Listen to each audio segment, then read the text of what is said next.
28 March 2025 তারিখে মিয়ানমারে 7.7 মাত্রার একটি শক্তিশালী ভূমিকম্প আঘাত হানে, যার প্রভাব প্রতিবেশী দেশ থাইল্যান্ডেও অনুভূত হয়।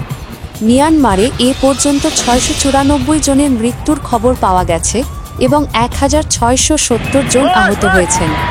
ভূমিকম্পের কেন্দ্রস্থল ছিল সাগাইন শহরের 16 কিলোমিটার উত্তর পশ্চিমে, ভূপৃষ্ঠের 10 কিলোমিটার গভীরে। মিয়ানমারের মান্দালয় শহরে ব্যাপক ক্ষয়ক্ষতি হয়েছে, সেখানে বহু ভবন ধসে পড়েছে এবং বাসিন্দারা আতঙ্কে খোলা আকাশের নিচে রাত কাটিয়েছেন।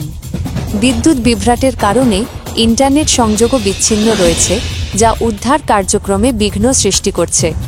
থাইল্যান্ডের রাজধানী ব্যাংককে ভূমিকম্পের ফলে একটি নির্মাণাধীন 30 তলা ভবন ধসে পড়েছে, যেখানে অন্তত 43 জন নির্মাণকর্মী আটকা পড়েছেন। ব্যাংককের চাতুচাক মার্কেটের কাছে অবস্থিত এই ভবনটি ধসে পড়ার সময় 50 জন কর্মী উপস্থিত ছিলেন, যাদের মধ্যে 7 জন বাইরে বেরিয়ে আসতে সক্ষম হন। থাইল্যান্ডের প্রধানমন্ত্রী পেতাংতান্ন সিনাওয়াত্রা ব্যাংকে জরুরি অবস্থা ঘোষণা করেছেন এবং পরিস্থিতি মোকাবিলায় জরুরি বৈঠক আহ্বান করেছেন। ভূমিকম্পের প্রভাবে ব্যাংককের বিভিন্ন সড়কে ফাটল দেখা দিয়েছে এবং বেশ কিছু ভবন ক্ষতিগ্রস্ত হয়েছে। উদ্ধারকারী দলগুলো ধসে পড়া ভবনগুলোর ধ্বংসস্তূপের নিচে আটকে পড়া লোকজনকে উদ্ধারের চেষ্টা চালিয়ে যাচ্ছে।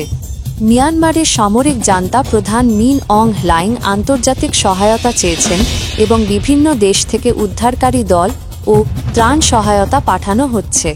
ভূমিকম্পের ফলে সৃষ্ট ক্ষয়ক্ষতি মোকাবিলায় মিয়ানমার ও থাইল্যান্ডের সরকার ও স্থানীয় কর্তৃপক্ষ উদ্ধার ও পুনর্বাসন কার্যক্রম পরিচালনা করছে। আন্তর্জাতিক সম্প্রদায় ও সহায়তার হাত বাড়িয়ে দিয়েছে।